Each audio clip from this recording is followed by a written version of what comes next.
You're early. And in crypto, early means opportunity. Today, we're going to be speaking of building the generational wealth. Around 6-7 years into my career, I got the entrepreneurial bug and I found my first company. I never thought I'd be founder, CEO of anything. Everyone in the world, including your grandmother, knows today that data is the new oil. Water scarcity is going to become the number one global risk in the next decade. We want to help accelerate that revolution.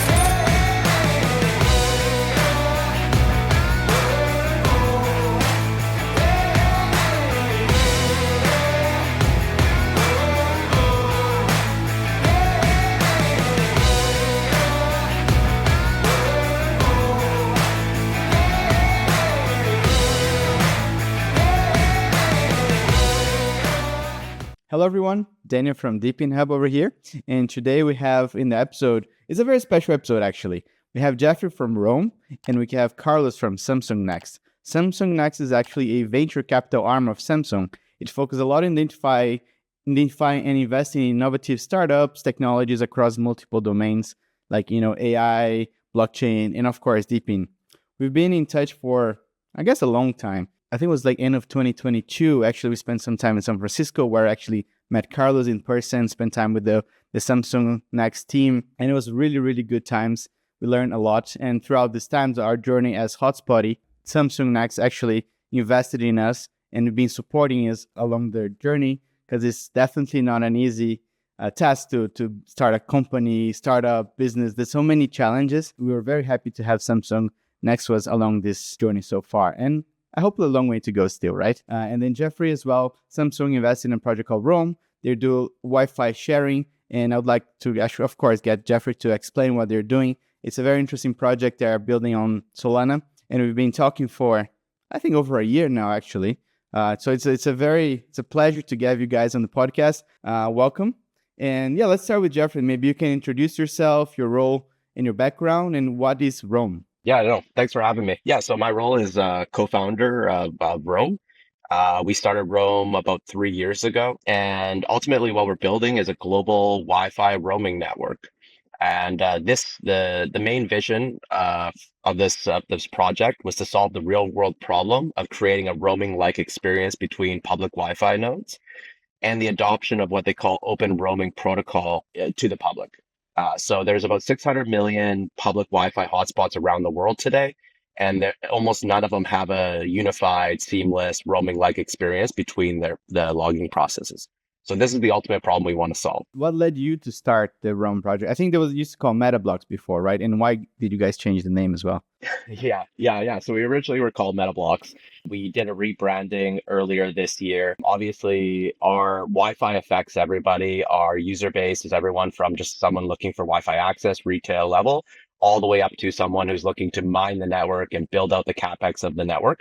And so we just wanted a name that kind of symbolized the approachability and the simplicity of it. Also, the idea of Wi-Fi roaming is actually something that takes a little bit to get their head around. So when we think of roaming, we just think of SIM cards and cellular experience, but a roaming-like experience can happen on Wi-Fi. It just isn't common yet. And so we just want to reiterate that that's what we're building. So you guys want to get the OpenRoam protocol and make it decentralized over using blockchain, and then people can actually, just walk around connecting different hotspots, don't even knowing that they're actually connected to those different places, right? As though it looks in your phone or in your computer as it's just one device. Yeah, so the OpenRoaming initiative is actually led by the Wireless Broadband Alliance, the WBA, which is the global association of telcos and big technology players for the adoption of Wi-Fi. So OpenRoaming today, as it stands, is over 3.5 million hotspots around the world run this protocol. We want to be the biggest and largest supporter of them in a decentralized way. So we're an official ID provider for the WBA. And we basically are taking up the mandate of trying to help them reach that goal of bringing a substantial amount of public Wi-Fi onto a seamless open roaming experience. Yeah, that's super interesting. And then being backed by DePIN especially, I think that's the way to go, right? Because you said you've been building for 3 years. But yeah, let's talk a little bit with Carlos as well, that from Samsung Next. Hey, Carlos, welcome to the podcast. Can you start by telling a bit about yourself, your role at Samsung Next, and what is the vision of Samsung investment strategies? Sure. Thanks, Daniel. It's great to be here, and it's double great because I have two portfolio company co-founders interacting for the first time. So this is new for me. It's like aggregating two disparate groups of friends in one place. It's always a little magical. So on my end, Daniel, I'm a venture investor at Samsung Next, which is, as you mentioned, one of Samsung Electronics' corporate venture capital funds. And we are the part of Samsung, or a part of Samsung, that invests in emerging technologies like AI, blockchain, infrastructure, health tech, fintech, and media tech. And our sole focus is to back the best founders in the world in the areas that are or that could be strategic for Samsung Electronics. And on my end, I spend most of my time investing in the areas that we internally refer to as services. So that includes fintech, blockchain, infrastructure, and media tech. And before moving on to the rest of this podcast, it's important for me to highlight that the views that I discuss are my own, and they do not reflect the vision or strategy of Samsung Electronics or any of the Samsung business units. So necessary disclaimers aside, to answer your question, I think it's important to step back and really double click on how Samsung Next sees DePIN, and I think that's aligned with how both of you see it. And that's that we philosophically view DePIN at the intersection of two other focus areas, which is blockchain and infrastructure, in a way that tackles problems like centralized control, high costs, points of failure, etc. And we're seeing this play out in various ways, which I'm sure we'll talk about. So everything from decentralized wireless, decentralized compute and storage, mapping, weather monitoring, etc. And we think this is just the beginning. And in terms of our activity in the space, we've been early believers in DePIN. And thus far, Samsung Next has made 5 DePIN investments, including both of you. So Roam and Hotspotty, as well as IoTex, FreedomFi, and one more that isn't public yet. And the big appeal for us is really the ability to lower the cost curve for entire industries through incentives and community ownerships, particularly in capital-intensive industries such as telecom. And just to summarize some of the points that I've made, we are interested in backing best DePIN founders because we think DePIN has the potential to fundamentally change the way that networks and infrastructure are being rolled out and operated. Yeah, no, absolutely. I think gives me the goosebumps when you speak like that.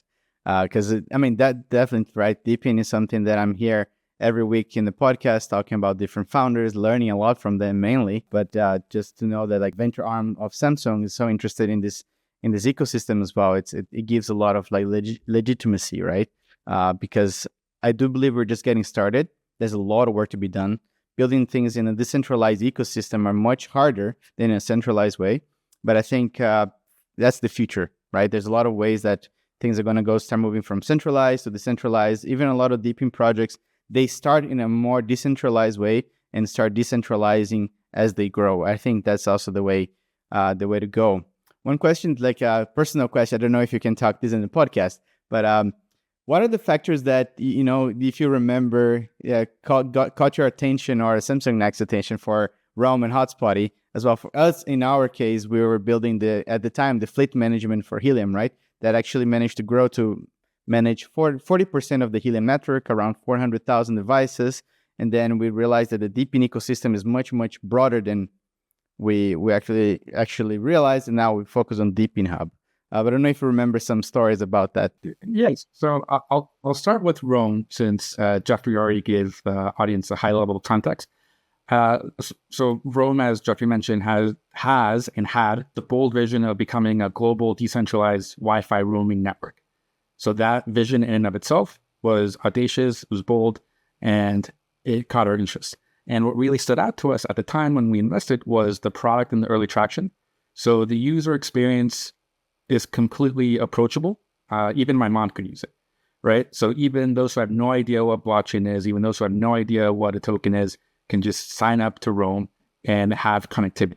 And I think that abstracting away that level of complexity related to DePIN, to blockchain is very important for the end user experience.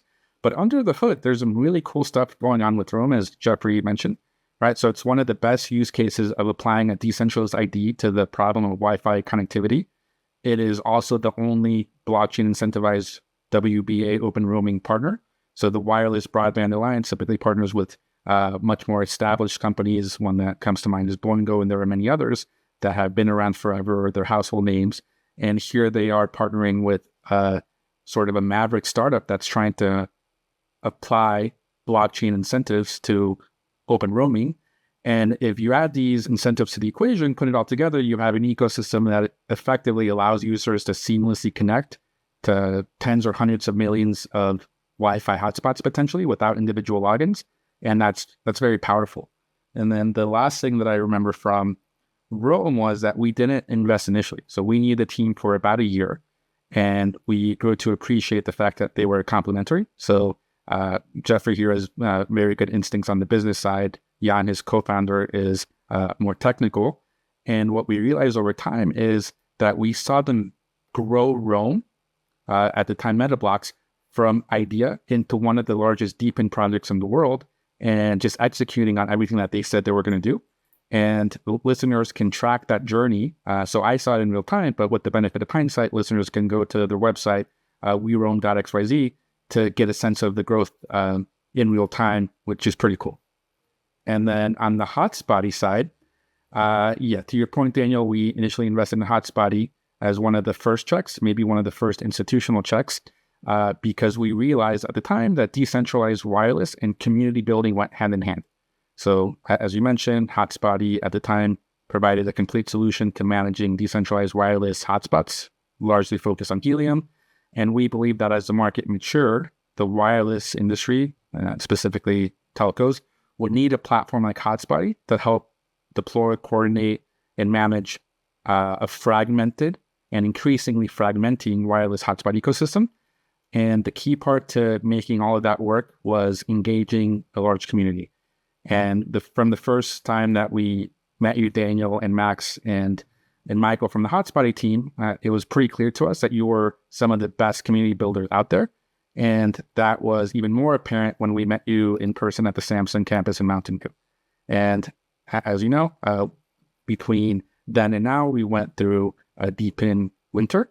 And oddly enough, at the time, DePIN wasn't even a thing, right? So DePIN was not coined as a term for some time, but it now encompasses all aspects of infrastructure, all corners of infrastructure. And this superpower that Hotspotty had and still has in community is very powerful. And I think we realize, and you realize, that this unfair advantage that you have in community building could be extended to all of DePIN. And I think that that realization has evolved into DePIN Hub and really creating the one-stop shop for all things DePIN.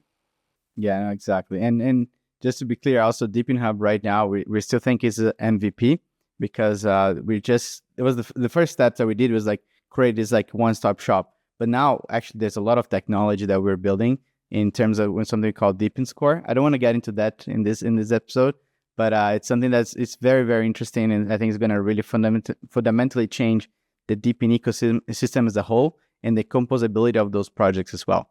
But one thing that I also like to touch, because I really like the Samsung Next, is you guys have been amazing partners to us. There's not just financial backing, right? There's a lot of things that Samsung offer to the portfolio companies, and I would like to actually for you to talk a little bit about that. Like, for example, last March 2023, we got a booth from Samsung at the Mobile World Congress, which is like the biggest conference in the world.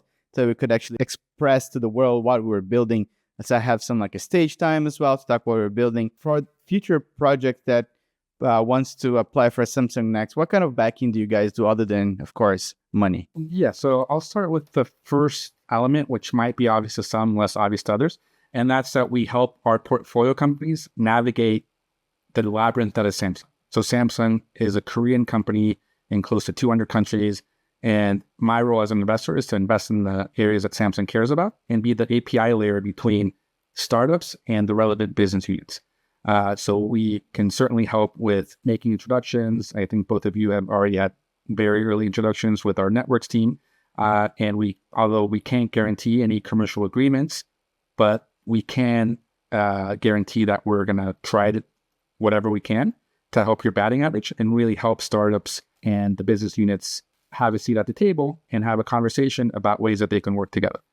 And outside of that strategic angle, we have a platform team that supports portfolio companies with things like sales, business development, and marketing. What you mentioned with MWC, Daniel, that was our marketing arm. Emily Coster is a behemoth in terms of helping our portfolio companies on the marketing side, but we also have sales coaching, right? So as you think about DePIN and some of the challenges that are largely on the demand side, so how can a DePIN project go through the enterprise sales cycle? How can a DePIN project structure telco wireless offload capability in working with a Telefonica or a T-Mobile? So we can help with that. And then when the time is right, also make introductions to potential customers, partners, and investors.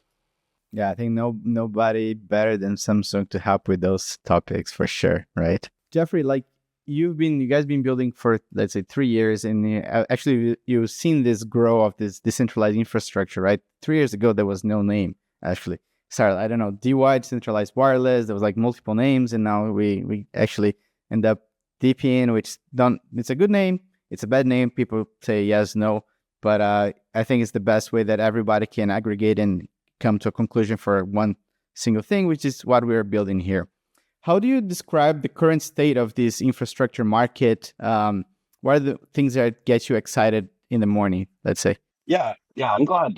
We definitely didn't really have a good term when we started on this, and I think DePIN is a good term, and I think it helps our space. It helps with the narrative. It also kind of emphasizes the fact that this is a space that wants to solve real world problems connected to real world capex infrastructure to solve those problems. So that's how I think about it. I often maybe a little unique in this, but I often think that Bitcoin was the original DePIN. So the whole blockchain crypto space started kind of in DePIN.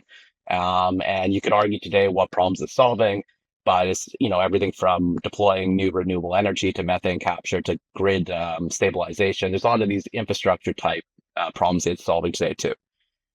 Then obviously, the most well-known original telco DePIN is Helium. And for us, Helium was a huge inspiration, probably for you guys as well. Like it was pretty incredible what they were able to do by aligning incentives and actually having a real world impact of building out a global LoRa network. So it was pretty incredible to watch what they did, and they really led into our original vision. Now, the current state, I think, is really interesting. So we've gone through quite a few cycles of crypto with different narratives, but I think now it's for one, the space is very big with multiple verticals, but I think there is an emphasis on, again, solving real problems with a product market fit for the everyday user. And whether that is the RWA space, with real world assets, or it's DePIN with real world capex requirements to deploy, that's where I think we are now. And it's an exciting time. Like there's a lot of people trying different things. Will it all survive? Probably not, like every other cycle. But I'm very happy that we're building in Wi-Fi. Like in my opinion, Wi-Fi, there isn't almost a better place to build DePIN than in Wi-Fi. It's one of the most ubiquitous everyday use cases there is, and yet the technology's out there to make it a lot better, but it's not widely adopted. And so when I think about our project, I just think about if we go through another big crypto bear market, our product and the use case really doesn't disappear. So I'm excited about that. And I'm excited about also, well, it's funny, is 3 years ago when we started pitching this project originally, we started visualizing ourselves being almost what we called layer zero at the time. Like, how could we be below the L1s, connecting the L1s to the world, or to the internet? And obviously there's another very big startup now called Layer Zero. So we've started using a term more called the physical L1. So we're building out a physical L1. And then what does that allow as far as future innovation as well? What's super interesting about our space is that we're putting real decentralized hardware into endpoint edge locations that have a lot of other potential utility as far as computing or AI environments, etc. So these are these things that are on our roadmap now about how to build out more than just Wi-Fi, but the Wi-Fi is obviously the big problem we're solving right now. But being a physical L1 can enable others to even build on top of us with really interesting initiatives. That's awesome. What about you, Carlos? What gets you excited about the decentralized market? And what do you see like some of the biggest challenges this space faces? Yeah, so I'll start with what I'm seeing. And at a high level, DePIN is still very early, but maturing. And some of the key developments over the last year, or at least a few quarters, is that builder activity remains strong. And there is a growing diversification of DePIN use cases. So when I first started looking at the space, I think it stopped and ended with wireless. But now we're starting to see more use cases that might not be obvious at first glance. So one interesting story that sticks with me is that I was at the AW conference in Los Angeles in June. It's one of the largest extended reality gatherings in the world. And there I met a company that provides a platform built on top of DePIN for streaming 3D content to XR devices. So XR is extended reality, right? And it has the goal of becoming a leading 3D content delivery network for XR experiences. And what made the company really cool and different is that there's something innovative being built from the ground up to be DePIN native, which I don't think is something that we had seen before or that I had seen often before, right? So it's not just about taking a mature, boring, potentially even declining industry like telecom and making it more efficient with DePIN, but rather the company is building in spatial computing, which is nascent and according to many at an inflection point and ready to take off. And two, they're having a distributed architecture that is blockchain incentivized for 3D experiences from as close to day zero as possible. And we actually ended up investing in that company to be made public over the coming weeks. But the bigger takeaway here is that the use cases of DePIN are expanding, and they're also starting to cross-pollinate with other emerging technologies like XR and AI. And I think that's really cool. Yeah, that company, I guess we cannot name it. I can imagine what it is, but I know the founder. If it's the company I'm thinking is, he's probably going to also be in the podcast in the coming weeks. I really like them. But let's keep it to ourselves for now, but likely the same thought. Yeah, exactly. I mean, hopefully. Yeah. And looking at this space right now, like I think, like Jeffrey was saying, we start with Helium. I mean, there was projects that were DePIN before, right? Bitcoin, for example, that's like a big controversy. A lot of people like, it's not. But one episode that I had in the past is StorageJ. They've been building since, I don't know, 20, I don't remember now, but it was a long time ago. Like I actually started having a node in my office since 2017, offering my spare idle resource in terms of storage. And now there's so many projects coming. Basically, like my Telegram is bombarded with new projects on a daily basis.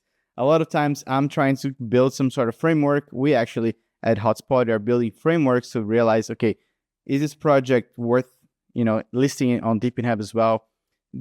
On the good side is that there's a lot of scammer projects or people that are just trying to jump on the bandwagon. I said it's nice because it means that this ecosystem has a lot of traction, a lot of eyes on, right?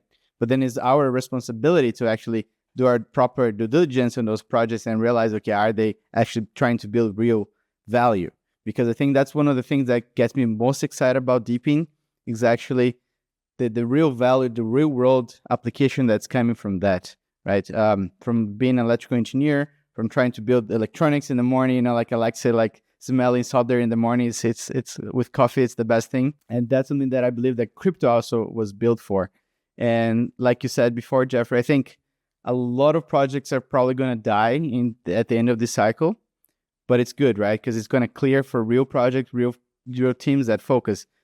Because, like us, for example, during the last bear market, it was not an easy time for us, but we were really doubled down and really laser focused and continue building, continually hustle to get something done, right? So, in your words, what is like a big challenges, that this decentralized infrastructure space faces? Yeah, I think you alluded to it there. In our mind, it's just the sustainable fundamentals. So even today, there's probably some early examples of some sustainable fundamentals, but there's been any DePIN project which has been outstanding so far, I would say. So yeah, that's our core, challenge and vision right now is to really translate those real world jobs, getting real world value done, and getting that back into our ecosystem and down to the community. And how does that flywheel evolve, and how sustainable is that flywheel? So what's lucky about Wi-Fi is the existing telco Wi-Fi industry is very mature. And so there are services within the industry, such as CDN services or VPN services, even ads, that is a very mature market with mature market pricing for the type of services you deliver. And so we're looking at, how do we tap into these existing telco buckets of revenue generation, build it out into our platform, and then drive that value accrual back down into our ecosystem and to our community. And so that's our biggest focus right now, and I think that is the challenge is just the survivability and also just the fundamentals of business itself. Yeah. What about you, Carlos? What do you think? Like on the zooming out of the wireless, but like more into the DePIN infrastructure. What do you think was like the main challenges that those projects have? So I think the lowest common denominator across the projects that I see, and I think we're all saying different things, is that there's a really core challenge in matching supply and demand. Right, the supply side for many projects is either already there, it's growing quickly, or it can be built.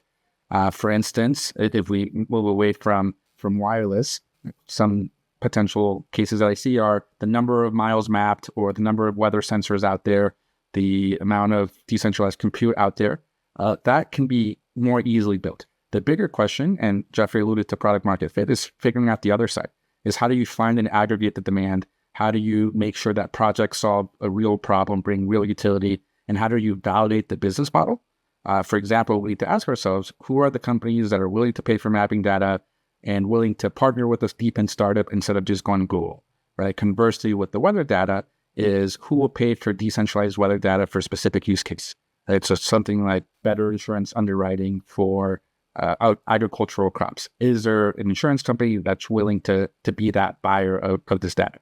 Right? And then going back to wireless is what does the economics of large-scale telco traffic offload to decentralized networks look like?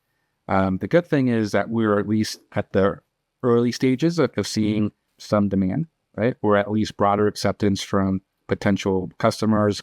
The bellwether here is Helium Flash Noble Labs. As many of us know, they're working with T-Mobile, working with Telefonica. They, I believe, at some point had an arrangement with Dish. And we're starting to see encouraging signs that, at least at the enterprise level, traditionally conservative players in an industry such as telecom, they're keeping an open mind. And I think that is a sign of better things to come. It is definitely, the matching the supply and demand is definitely, I think, one of the hardest part of the job, right, of trying to run a DePIN project. Because what I see a lot of times is that I think you guys, like you especially, Rome, is doing very well, is like whenever you want to use a project being DePIN, you kind of need to forget it's crypto in the back end, right? You want it to be seamless, it to be easy to use, maybe friendly, look good, right? I think it's the same thing as right now. You're very used to in a Web 2 world that, go to the website look good, it's very easy, you can pay with credit card, you can do things that you're very used to. And then you're going to get to like a DeFi protocol that you need to, bridge some tokens from Ethereum to some other chain that's super obscure, and then you don't know if you're going to get the money back, etc.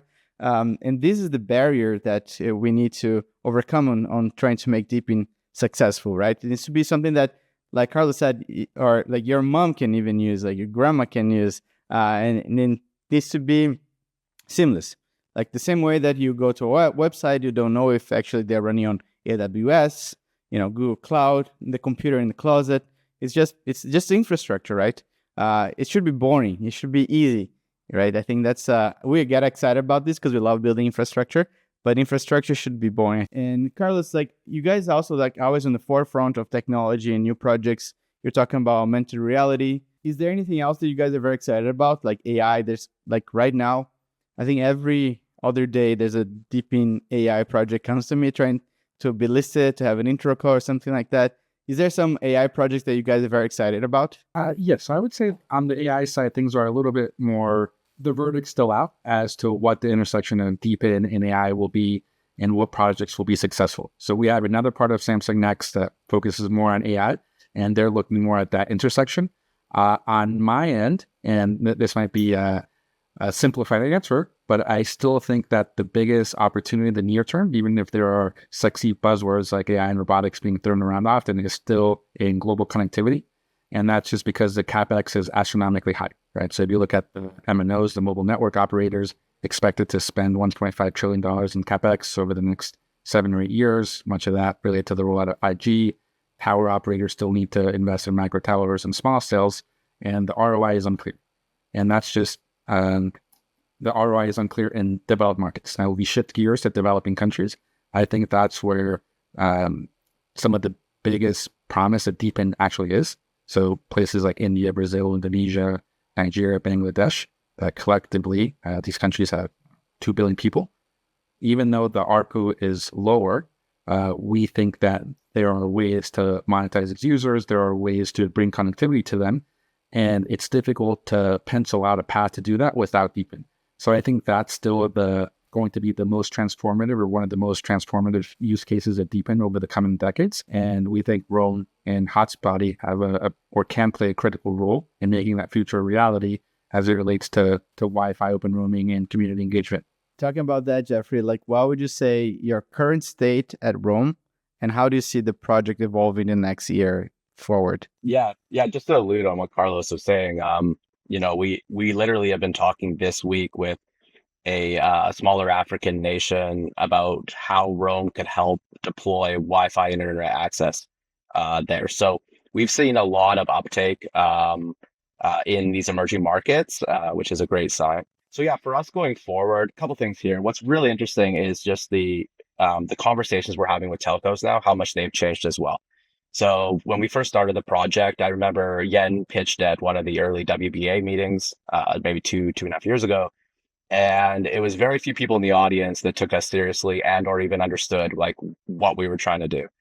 There were a couple that supported us, which were amazing. But that's really shifted to the point where last week we had a conversation with a very large telco, European telco, and like Carlos was saying, the capex requirements to deploy small cell 5G nowadays is a lot, and so the reason why the WBA and the telcos support OpenRoaming and what we're doing is because they see us as a long-term solution to actually build out Wi-Fi infrastructure that can then be used to backhaul data for them as well. So this is a long-term vision. There's a lot of moving pieces, but having that support at that level has just been key, and it's been evolving, and the conversations have really changed. So as a project specifically, obviously we are a DePIN project. We are a crypto incentivized project to, so therefore, we need a token to share the value of the network and to organize the network, et cetera. And so we are driving right now towards our token generation event, which will be this fall. There's a lot of moving pieces to get in place to make sure that is a successful launch. You only get one chance to do it. So we're working very hard to put all the pieces together. So that's what the core team is really focused on, as well as, building these value generation sales pipelines, like I mentioned with the CDNs, VPNs, et cetera, services, so that token can be successful for the community. Yeah, there's a lot of work to releasing a proper token in a successful way. But on the bright side, you guys have a very solid project, right? But I know I've been studying a lot and talking to a lot of the founders that are going through the process of releasing a token. I've been spending a lot of time talking to the guys at Peak, for example, because they are here in Lisbon, and they are also in the same process of releasing the token as being like a DePIN layer 1. And man, it's so many things happening at the same time, listings, market making, exchanges, etc. That makes me just tired just to think about everything that you need to do to have that going on. I think OpenRoaming, like you discussed, is definitely the future. And I see more and more people going to start deploying those devices. A lot of times probably not even understand that's backed by crypto. I think that's the way to go, right? Carlos, what advice would you give to new founders that want to start building on decentralized infrastructure as a VCI, or just want to get, for example, investment from Samsung as well? That's a very good question. So I can start with the generalized answer, which is likely more relevant here than in other sectors. And that is solve a real problem, solve a problem that you believe in, and don't just get caught up in the hype cycle, right? Because the number of DePIN projects that died over the last few years has been high. And as we get out of the crypto winter and there are token generation events and Hotspotty has this amazing conference, people are going to get caught up in the hype cycle and just build something just to build it. I think that rarely works. So advice to founders is don't do that, right? Focus on something that you care about, even if it's in a niche, right? Because some of these niches that we see in DePIN at high level, you might ask yourself, why is there even a need for this? And then you double click and then you realize, wow, there's actually a real market here. There's a real use case. There's a real need. And there's someone that can build in GPS positioning. There's someone that can build in automotive. There's someone that can build in weather sensors. There's someone that can build in noise pollution monitoring, right? And they care about that. And those are going to be the founders that win versus someone that just looks at the market size and say, oh, it's Wi-Fi is going to win, therefore I'm going to make the Wi-Fi OpenRoaming equivalent in fill in the blank country, right? So I think that's one advice. And then the second advice is just to surround yourself with people that you like, right? So I'm guessing both of you have had to hunker down, cut costs, and really taking a Spartan view to building over the last number of years, particularly as funding dried up, as people may have told me that you were crazy to keep doing this. Daniel, we had some difficult conversations with you about what you need to do in terms of positioning Hotspotty for long-term success. And that is always easier when you are with a team that you like, with a team that believes in what it is that you're building. And as I remember every difficult conversation that we had with the Hotspotty team, they always had a smile on their face, right? And I think there's something contagious to be said about working with those smiles, or there is something contagious in those smiles and working with people that you like, because that just makes the entire process more fun versus just meeting someone at a conference and saying, hey, I'm smart, you're smart, let's go try to raise some VC money and build some. Yeah, man, yes, absolutely. I think it's a roller coaster of emotions a lot of times, right? Especially you work in crypto, different cycles. Sometimes things change. I think, like, I really like what you said, just focus on building, because actually one thing that I like to say is that like Rome guys, us, we didn't build this because of a hype, right? Especially because when we started, there was nothing. We say in Brazil, it was like, oh, forest. And then we're actually, going forward and building a city from that. I don't know if you have anything you want to say about that, Jeffrey, as well, about your journey on like the last 3 years. Yeah. Like it's just it's the truth, man. The entrepreneurial journey is a challenge. There's a lot of ups and downs. So I think, surrounding yourself with great, smart, motivated, fellow travelers is the way to go. So myself and my co-founder Yen have very complementary skill sets, which is nice, which Carlo alluded to. But yeah, it hasn't been easy, but I guess ultimately we always really believe in what we're doing and what we're heading. So, we made it work, we survived, and we've really hit some momentum now. So yeah, totally agree. Rock on. All right, we're running out of time here.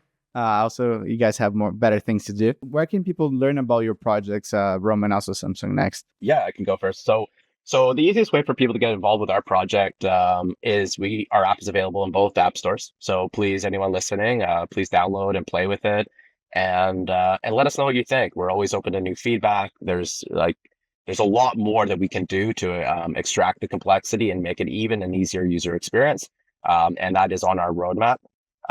If anyone's interested in actually building out the network with our own hardware and stuff, that's available at our website, weroam.xyz. And if anyone's interested in seeing the size of the network and the growth of the network, it's weroam.xyz/explore. We'll get you there. And DePIN Hub. Yeah. What about Samsung Next? Where people can learn more about the platform and everything you guys are building? Yeah, so I think it's worthwhile to check out our website, samsungnext.com, as well as follow us on LinkedIn and on the company formerly known as Twitter. And if you want to connect with me, feel free to send me a note on LinkedIn, but not just me. If you ever run into anyone from Samsung Next at a conference, an event, a dinner, just make sure to say hello and let us know what you're building, because our job is to turn over every stone to find the best builders out there. Rock on. Well, thanks so much for joining the podcast. I think I had a great time with you guys. I really hope to get you again in the podcast, maybe get like a more specific on Samsung or a specific on Rome as well. There's so much. I mean, I'm kind of like cutting this short. Otherwise, we're going to be here for hours. Maybe next time we get a beer, just like have it like a casual chat over a couple hours and then turn that into an episode as well. That'd be really cool. I'd like to thank all the listeners out there for tuning to the DePIN Hub podcast. If you enjoyed this episode, be sure to subscribe on YouTube, Twitter, Spotify, anywhere that you found this. I'm going to get the links from these two gentlemen and their projects on the description of this or anywhere you listen to us. And yeah, catch you in the next episode. Thanks so much for listening, and rock on. Thanks so much. Take care. Thank you, everybody.